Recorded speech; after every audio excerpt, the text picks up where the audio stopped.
Hey guys, welcome back. ഇന്ന് ഞാൻ വന്നേക്കുന്നത് day in my life short video ആയിട്ടാണ്.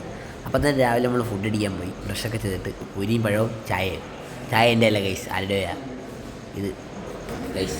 ഇന്ന് രാവിലെ ഒരു ക്ലാസ് ഉണ്ട്, UH എന്ന് പറഞ്ഞ സമയത്ത് യൂണിവേഴ്സൽ ഹ്യൂമൻ വാല്യൂസ് 2 എൻ്റെ ക്ലാസ് ഉണ്ട്. അപ്പോൾ അത് ഓൺലൈനാണ്, ചെന്ന് കയറണം. അപ്പോൾ ഇന്നത്തെ ക്ലാസ് സ്റ്റാർട്ട് ചെയ്യുന്നത് 2:50-ലാണ്. അപ്പോൾ ഞാനും എൻ്റെ ഫ്രണ്ടും കൂടി ക്ലാസ്സിനാണ്. മാത്സ് ആയിരുന്നു ക്ലാസ് ചെന്നപ്പോൾ ക്ലാസ് തുറന്നിട്ട് പോലും ഇല്ല. അങ്ങനെ 20 മിനിറ്റ് പോയി കിട്ടി. അപ്പോൾ ഇതാണ് ഞങ്ങളുടെ ക്ലാസ്സൊക്കെ സ്റ്റാർട്ടായി ഗൈസ്. ക്ലാസ്സൊക്കെ കഴിഞ്ഞു. ഇതാണ് ഞങ്ങളുടെ സാറ്. ഞങ്ങൾ 4 പേരുണ്ട്. ഇത് കഴിഞ്ഞിട്ട് C++ൻ്റെ ക്ലാസ്സായിരുന്നു. അത് AB2-ലായിരുന്നു. അപ്പോൾ AB2-ൽ ഞാനും അഭിഷേകും ശ്രീശരനും കൂടി പോവുകയാണ് ഗൈസ്. ഇതാണ് ഞങ്ങളുടെ ക്ലാസ്, ഇതാണ് ഞങ്ങളുടെ C++. 90 പേരുള്ള വലിയ ക്ലാസ്സാണ്. അതും അങ്ങനെ കഴിഞ്ഞിരിക്കുന്നു. 7:30 ക്ലാസ്സൊക്കെ അവസാനിച്ചു. അപ്പോൾ ഗൈസ്, ഇതൊക്കെയായിരുന്നു എൻ്റെ. അപ്പോൾ കീപ് സപ്പോർട്ടിങ് മീ. ബൈ.